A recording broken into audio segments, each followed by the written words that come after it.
twagaine muganda waife Kalimu Mwase nga bamulambaiza gansi mu igwanika nga n'ekitiibwa kiri ekya RDC nga kizirawo. Omulungi ali ku Hawaii Media nga woli kubona embeera ya kiyongobero eno mu bitundu ebyobugweri Iganga ni Busoga okutwaliza wala oluvannyuma olw'amawulire ag'okuyitibwa kwa abaire amyuka RDC owe district eyerira omwami Mwase Kalimu eyitibwa wali mu bitundu ebyebukaboli mu igombe lye Nakalama.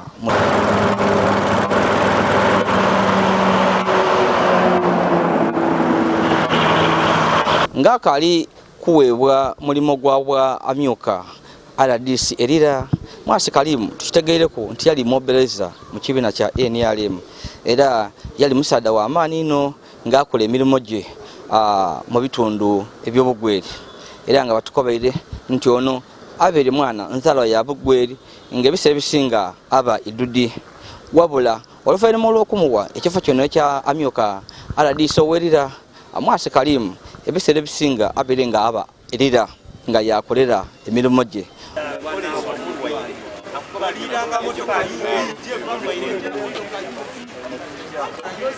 Yabeere ali mu motoka ye twajagende ng'epakingibwa kumbali aye nga bamubeeza mutaire gansi mu lukonko aye tujire okumukyekyengaku azira kubukubira balinga bamunize kunige mu silent kale naali awo paka n'omulamu guli mu gwanika guli gansi.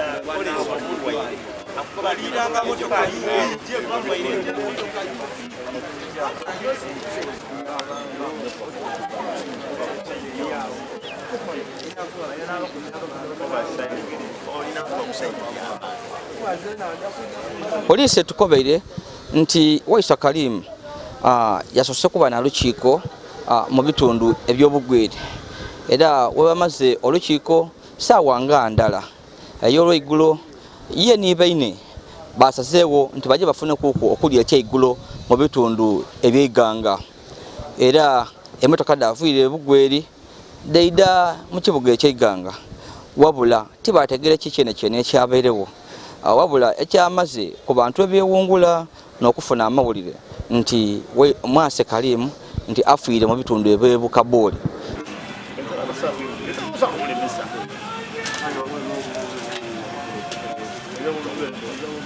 Omwogezi wa poliisi mu bitundu bya Busoga East omwami Kafayo Michael bwetumubuuziza kuku kunfa ya amyuka RDC atukobeire nti bo batandise ogwibwa ogw'okunonenkeza wabula onaategeezeza nti amawulire ag'okufa kwa Kalimu Mwase bagafunye awo saawa nga 5 d'obwire oluvannyuma olw'abantu okwagaana motoka yeyabairemu ng'eri ku mabbali ag'oku luguudo nga eri ku double indicator wabula mwene tiyabairemu nga tibali kumubonaku era abantu bagire bategeeza poliisi oba oli awo tandika okunonenkeza ku motoka eno yabeire ku mabbali ag'oluguudo era poliisi ng'ekulemberwa RPC ow'ekitundu kino omwami Ssenyonjo gyedye n'abantu baayo mu bitundu eby'obukaboli Nakalama batandika okunonenkereza era bagire okubona ku mabbali ag'emmotoka weyabaire mu lukonko nga babona omulambo gwa Waiswa Kalimu ng'ali awo era omwogezi wa poliisi atukobeire nti ono omugenzi bayagaine nga omusayi guli kuva mu nnindo era nga guli kuva ne mu kanwa so tutwidio yatugibwa oba yakoze atya wabula nga nebyo ebiriwo era poliisi tukobeire nti obwire obwo balese embwa yayo ekongo oluso oba enonenkereza yatambulako ku nga kilomita namba nga eri kunonenkereza kubatemu abakoze ekikola kino wabula waliwo yatuuse yakoma. Ono tuli mu Busoga East Region reporting ground Iganga district. Olwaleero poliisi ya Iganga Central Police Station yafunye report ey'omusango gw'omuntu okuttibwa.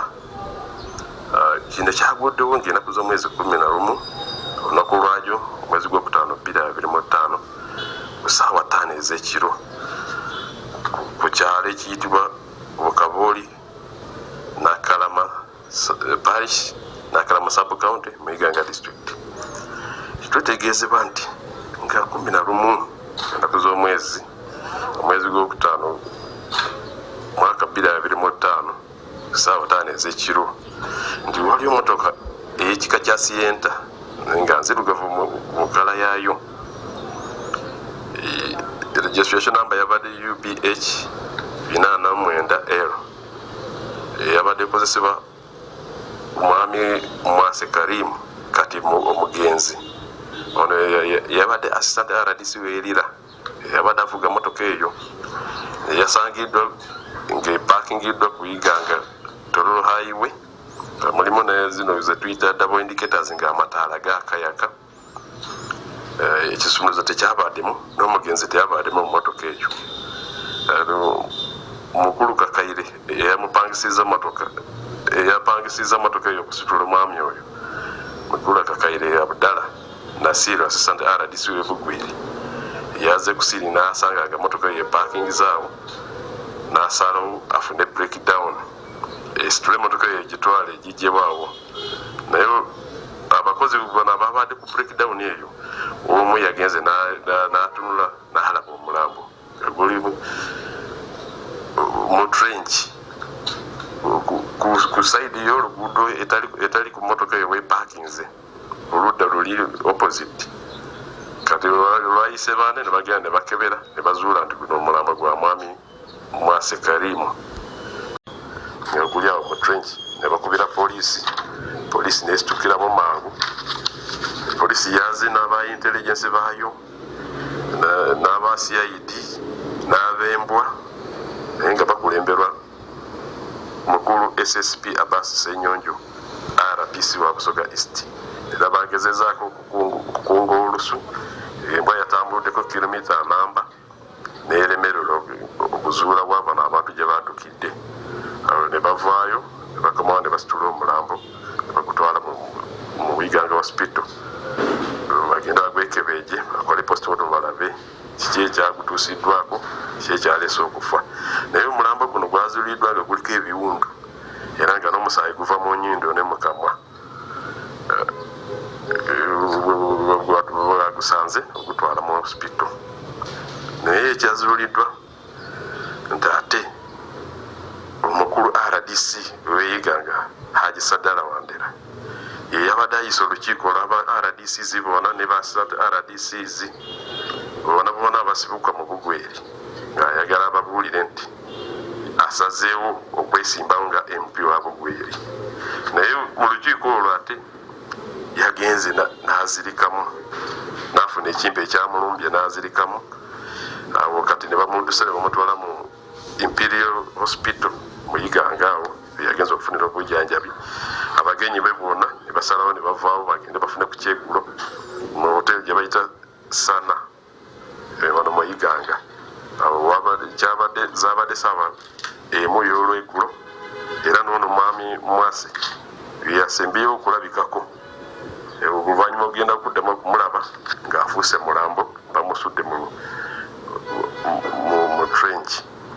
Kino kikuleeteddwa SP Kafayo Michael mugezi wa poliisi mu Beno lya Busoga East. Era poliisi ekyanoonyereza ku bino byonna yababuulira ebinaadirira oluvannyuma. Nga bwe mbakobaire embeera ekali ya kiyongobero mu bitundu by'e Busoga oluvannyuma olw'okufiirwa omubaka wa president. Omwami ono yenna ye n'amyuka RDC ow'Iganga era nga oba oli awo alina byasobola okutokoberako ku ntuku eno yagwirewooko nga kitalo kya munayimu.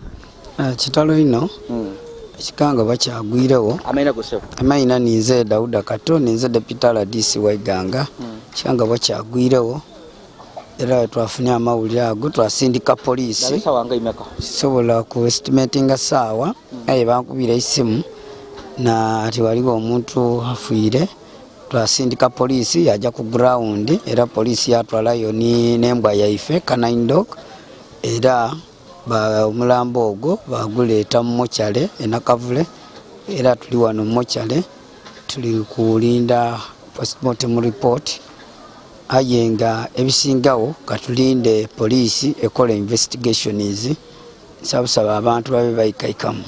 Okay. Ono bamwagene mu bitundu ki omwako bw'okubanga yitibwa saidi awo Nakalama ngo wa Mugoya awo. Okay. So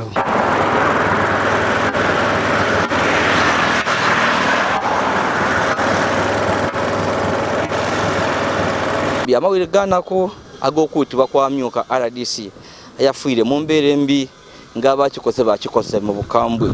Omulambo gwe gwayaganibwa nga baguswire bambi mu lukonko nga guli kuva mu musayi munindo ni muno. Omwami ono assistant RDC mu bitundu eby'e Namusindwa na Bonge Bosco era oli awo mugenzi abere mukwano gwe nga batye bakola emirimu.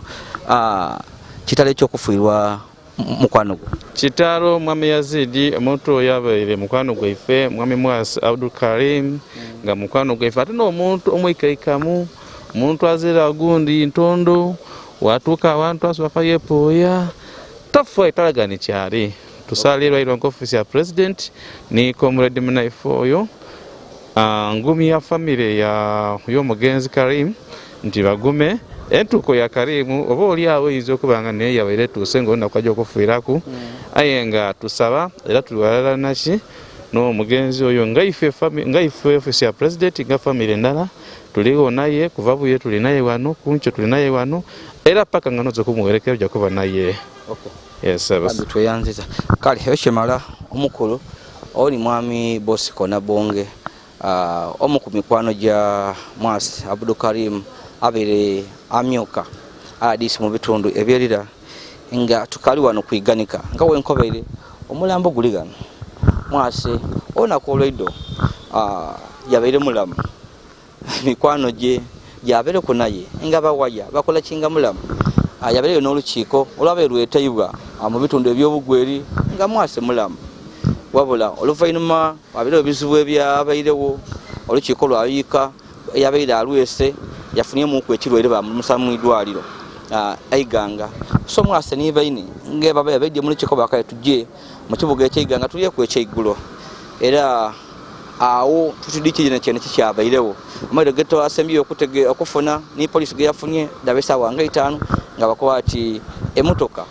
Mwasi Karim jabairemu bajaga inenge eri kumabali ago ku lugudo mu bitundu ebyo Kaboli ku lugudo ne noluvu ebugwere okwide Iganga era emotoka eno yabirenge eri ku akadabo indicator kiro kitegeeza nti omwami ono asobola okubanga eri yamwese obe yamwemereza yayemerera yata ku double indicator okulaga ngebyabese byobwire nti eri ye motoka eri kumabali oboli abatagitomera kuba ekifo kibi kiri ku Luserengeto wabula chendi nga police wekobye nti kujja meso n'okunona enkereza ebisingawo ndi police eri kujja kutukobera ebisingawo police eri kujja kutukobera